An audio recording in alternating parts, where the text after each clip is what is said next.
invite our first presenter, Mr. Pulkit Trivedi, Director, Industry Verticals, India, from Facebook, and he will share with us fashion in the era of the connected consumer. Over to Pulkit Trivedi.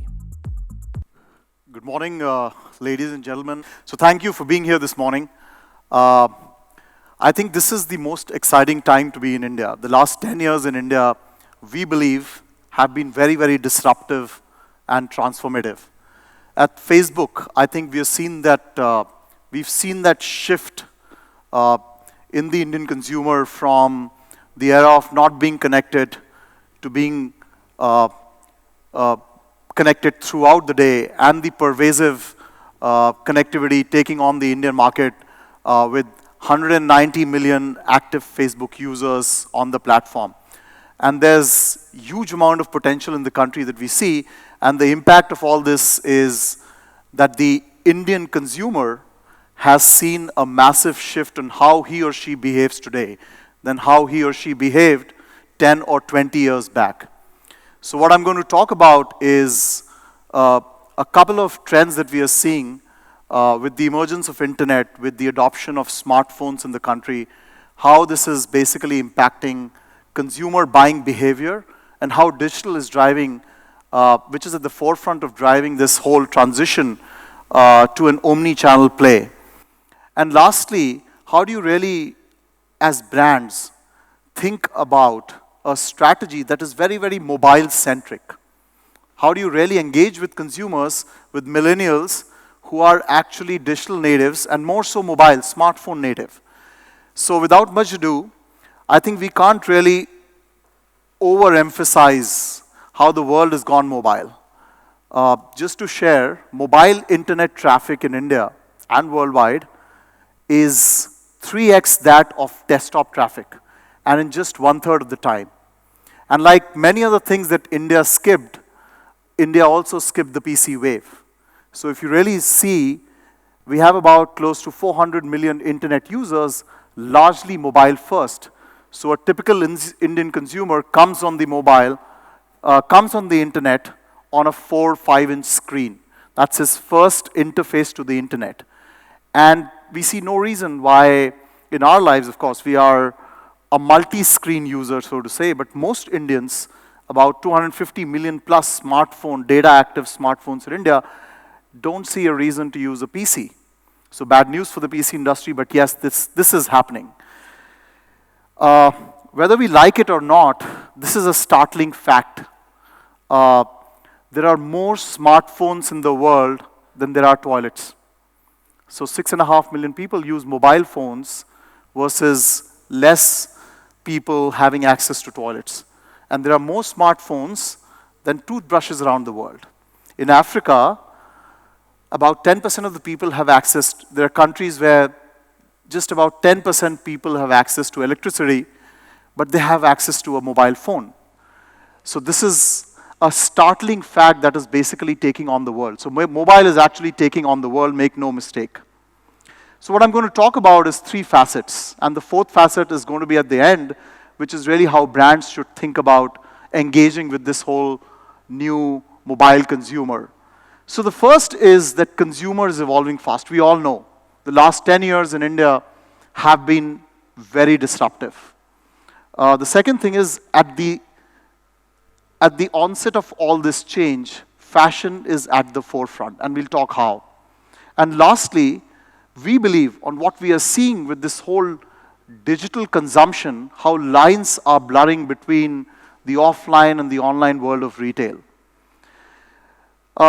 If you really see, by 2020, 70% of all internet users will buy online. So we have about 65 to 70 million shoppers who have ever bought a product online. We see this population moving to about 175, 200 million shoppers by the end of 2020. And thanks to just one thing, thanks to internet getting more pervasive, connectivity improving, and the adoption of smartphones. We believe that this is going to drive the next wave of online buying in India.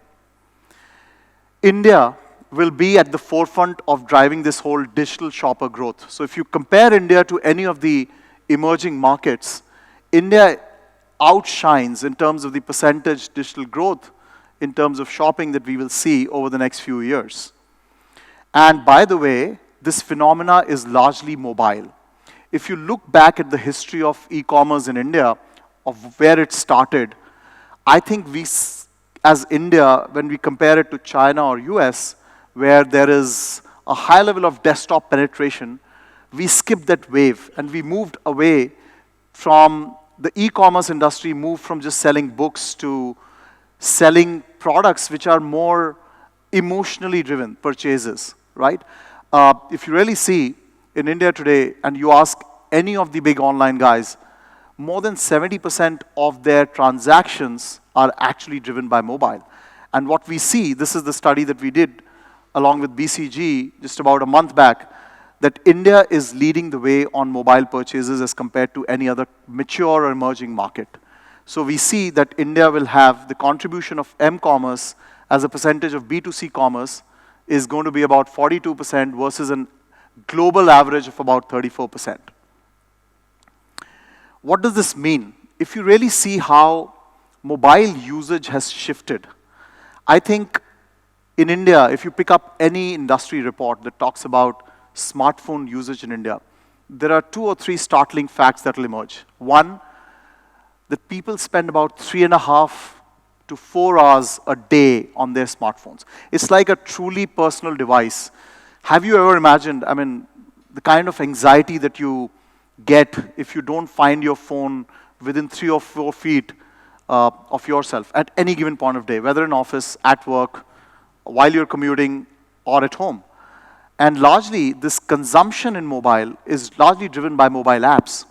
The difference is that an app-driven consumption is necessarily not very, very intent-driven. It is discovery-driven.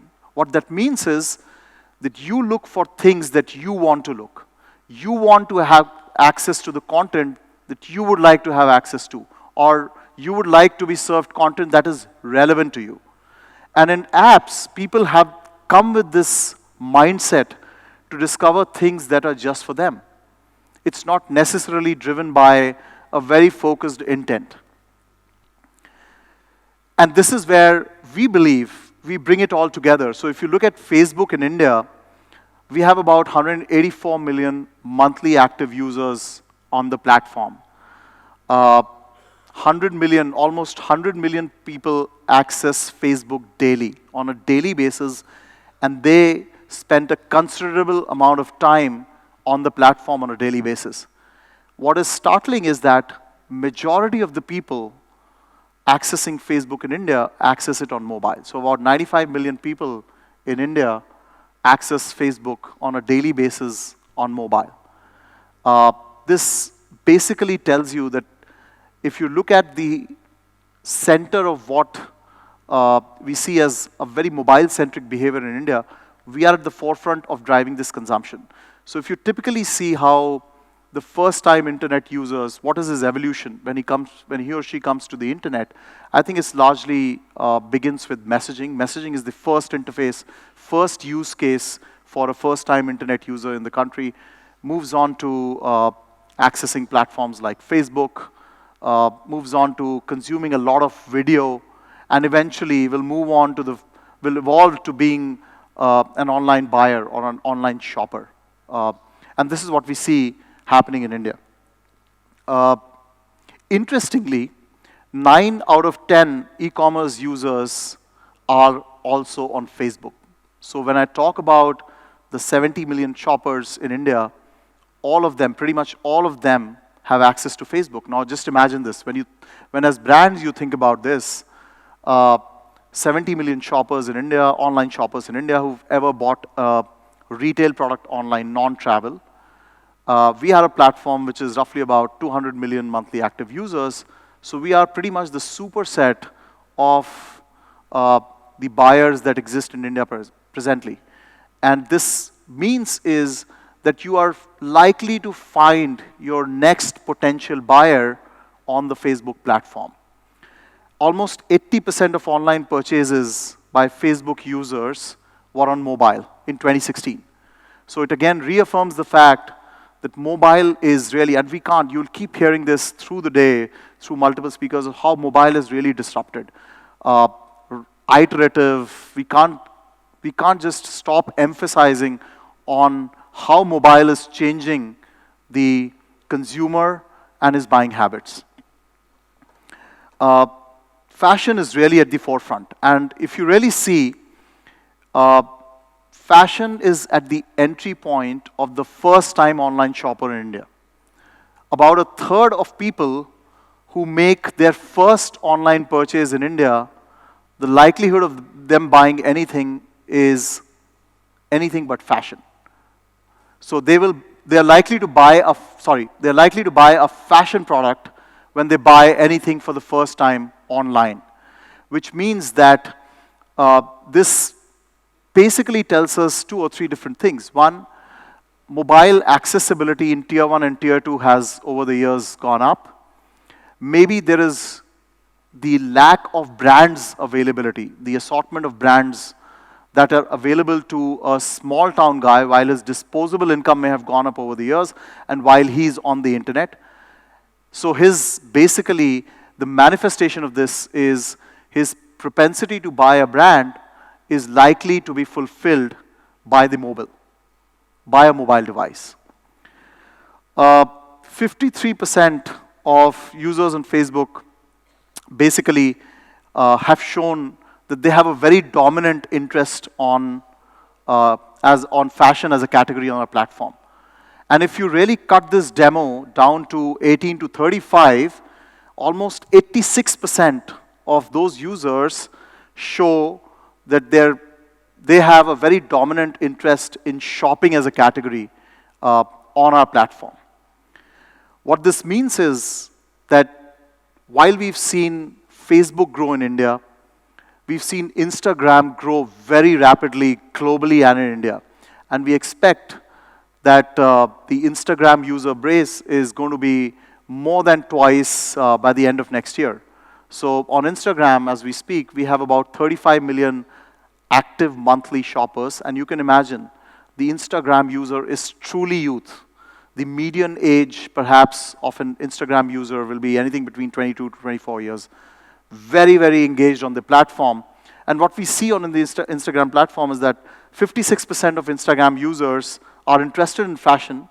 And more importantly, about half of them said that they purchased the brands that they followed on internet. Look at the strength of the platform that it brings to the table from a brand standpoint.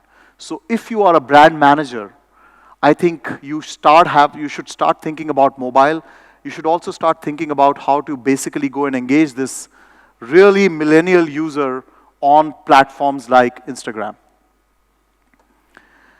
When we say lines are blurring between offline and online, I think what we mean is in the 90s, late 90s, what we saw was the emergence of large format or modern retail in India, what we used to call the temples of modern India, where you had these shiny malls, you had large format retail coming up, you had a lot of multi-brand, single brand outlets opening very immersive retail format experiences, and we saw an assortment of formats coming up in that decade.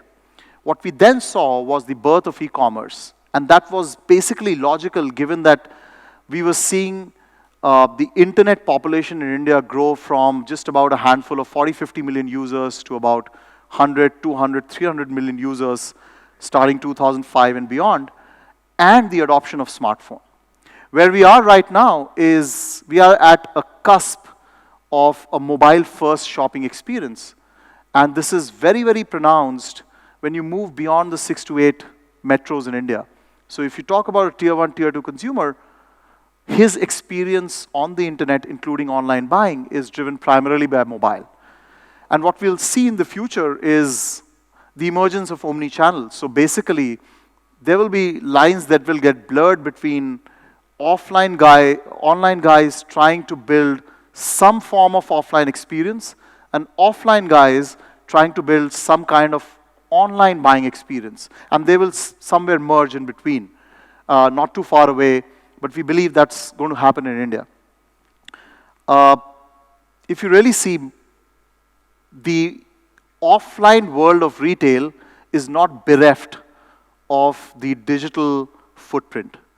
When I say that, I mean that we did a research with BCG, and what came out clearly was that digital is going to influence about $30 billion of fashion retail in India by 2020. And that's a sizable amount. So there's going to be some form of digital touch point or footprint that is going to impact even offline buying, apart from online buying. And that is what you largely see here. 92% users will use their smartphone to do product research within the next 1 year. And that's a sizable number. 87% will use smartphones to complement in-store activity, which is what we call web rooming. So if you really walk into a store, you will see a lot of consumers who are basically actively engaging with the assortment that's there in that physical store, but also playing with their smartphones. This concept, and maybe they are probably comparing prices of what's available on an online buying portal to what they're seeing on the shelf in that physical store. This concept is very prevalent, and this concept is predominantly called web rooming. 88% of these users will use smartphones or any form of mobile device to make purchases.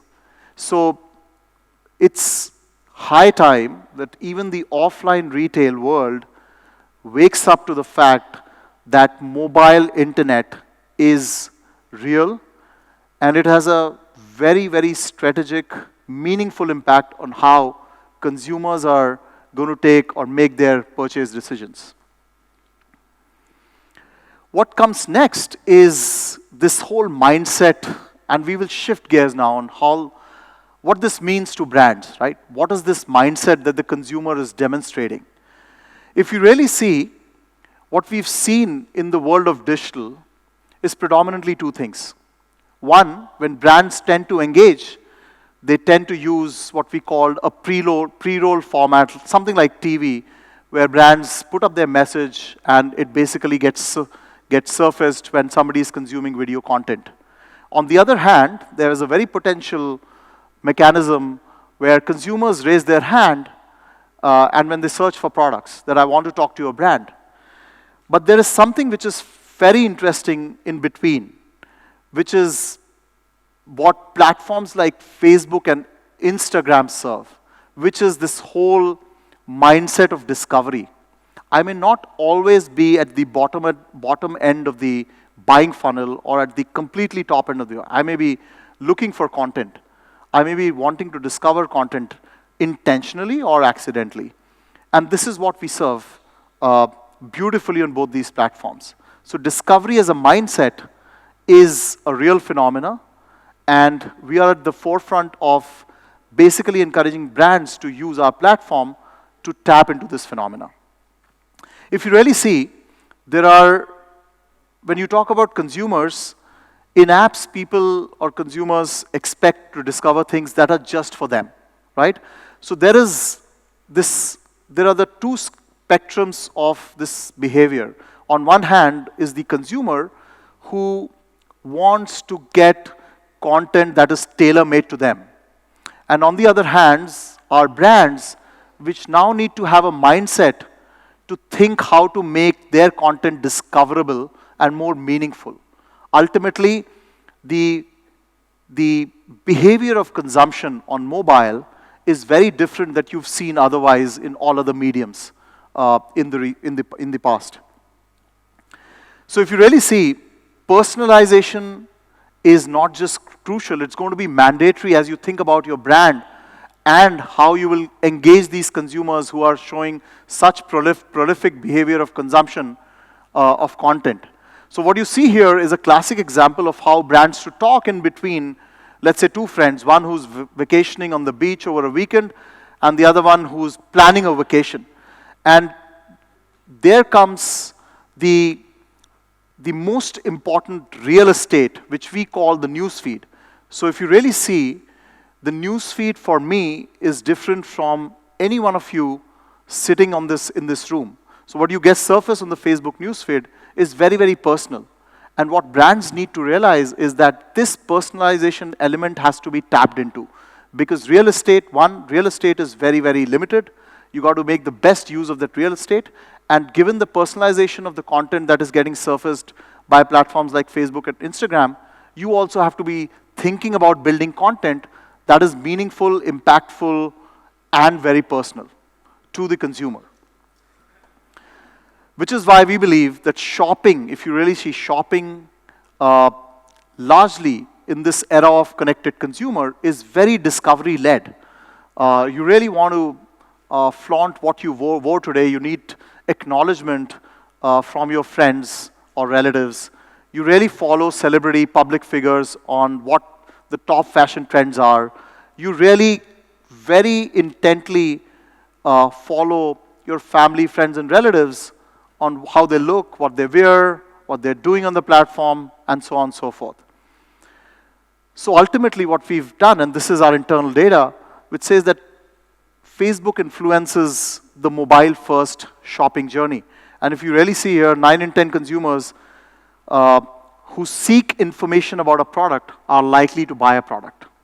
1 in 3 plays a trigger role in the explore stage, which is the discovery stage.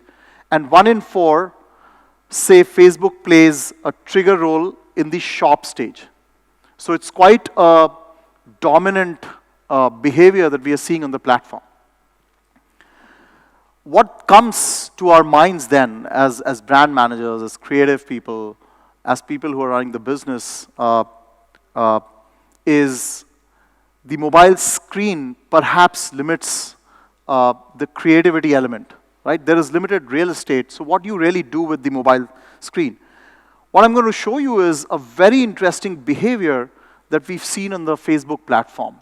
Till about 5 years back, most people on Facebook used to share content in the form of text. It then moved to sharing content in the form of photos, and now the most dominant form of sharing content is video. What we believe is going to happen over the next few years is very, very immersive virtual reality, or what you call augmented reality content that is going to be shared on Facebook. That's the next big thing that the world is going to witness. Imagine this, in the last 2 years, the growth of format on Facebook platform, as far as video concerned, as far as the video format is concerned, has been 94%, while photos has been 30%, and text has declined by about 10%, minus 10%. That's the kind of immersive experience that we are talking about on our platform. What we really believe is, and we will leave, there is no best way to define how to deploy creativity, but if I were to leave you with one message on when you think about mobile, you should think about building what we call thumb-stopping creatives. If you really see the behavior in mobile, is very, very different in form of what consumption behavior as an individual I depict versus other platforms. It's very, very thumb-driven. I tend to stop at content which looks striking to me. And we believe that there is no one answer to how you should think about your creative strategy. There is no one single creative strategy. But when you think about your creative strategy, you should really think about what it will look like when it gets rendered on mobile. So no longer a 30 or a 45-second creative is the sole answer to your marketing mantra. You've got to think about how users behave when they're consuming content on mobile. Their attention span is limited. They will stop, use their thumb to stop at content that is striking. Imagery plays a very dominant role on how consumers engage. And what we want to show here is sometimes great imagery on a glossy magazine that you see on the left, you deliver it as is, you render it as is on the Facebook news feed, looks great. But at other times, this may not be the best strategy. For example, video. You may have to look at creating video short form, like a 2-second or 3-second video content, which basically has your imagery and your brand messaging upfront, where people get the message, they associate with the message, and they get to stop their thumb and engage with your brand as they're consuming content. So if you really, what's my creative strategy? On the one side is the consumer. Short attention span, maybe a 2-second cognitive element, takes less than 3 seconds to make his decision whether to consume content, stop, go and engage with your brand or not. And there are very variable environments. On the other hand is you. So you really have to think about how to make this engagement very personal, which we talked about, how personalization is not just crucial but mandatory, and how to basically drive mental attention of the consumer, specifically on the mobile. So you really have to think about how you build assets for different scenarios through moments of truth, through how people consume content, how they'll engage with their mobile phones, and so on.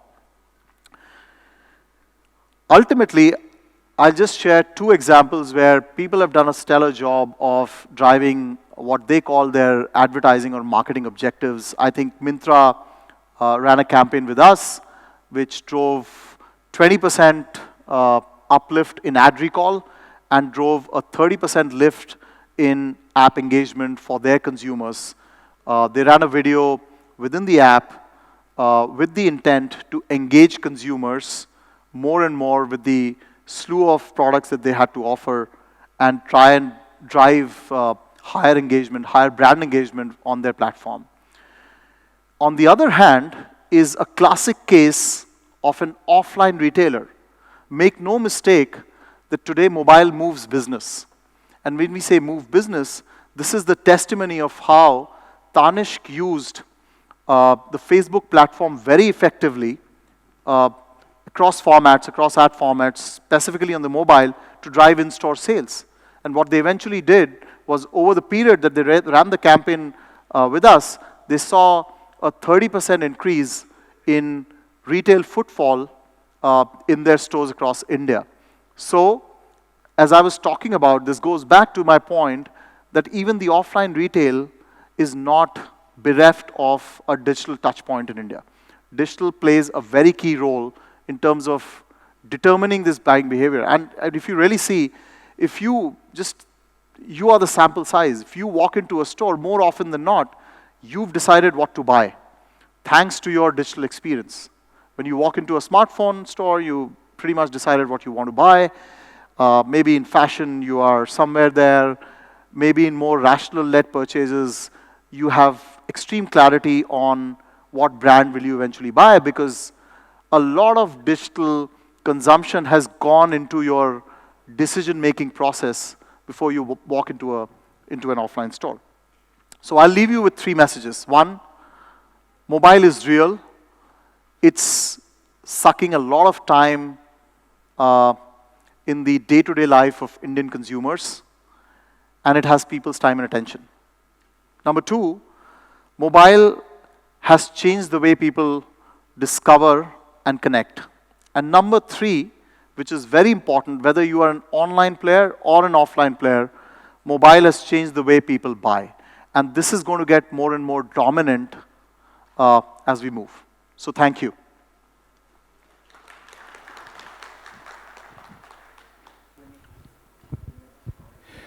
Does anybody have any questions? We'll have a mic passed around to you.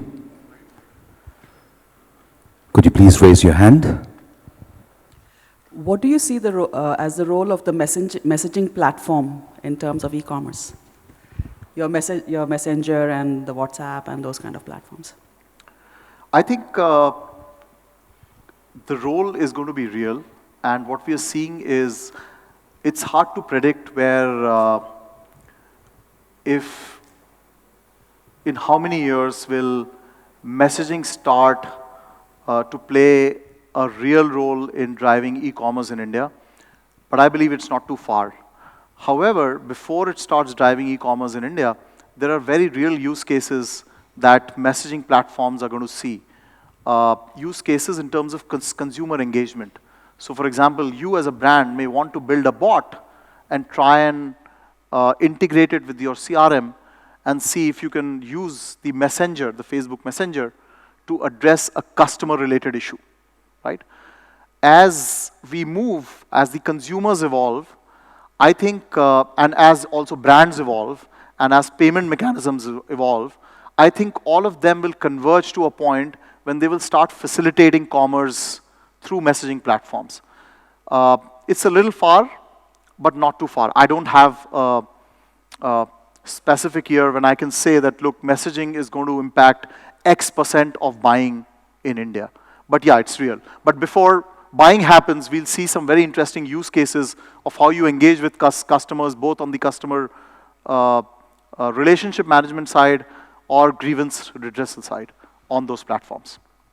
What would you say is the cost of advertising through Facebook in terms of retail price? So if I'm selling a typical garment or a shoe, which costs 2,000 rupees, what percentage of that goes to Facebook?